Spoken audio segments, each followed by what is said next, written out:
So let's open the plastic bag.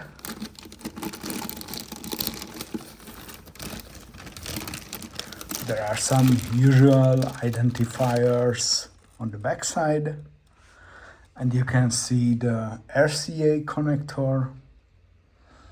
It smells like a paint factory, so it has a really strong paint smell. At least this is brand new.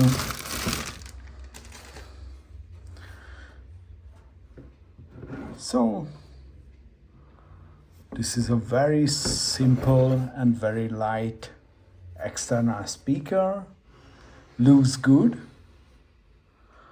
but honestly it looks like very simple, so the price is maybe too expensive compared to the internal technical content, because it has only a pure speaker inside the box, so no circuits, no potmeters, no filters, and so on. Only the speaker inside.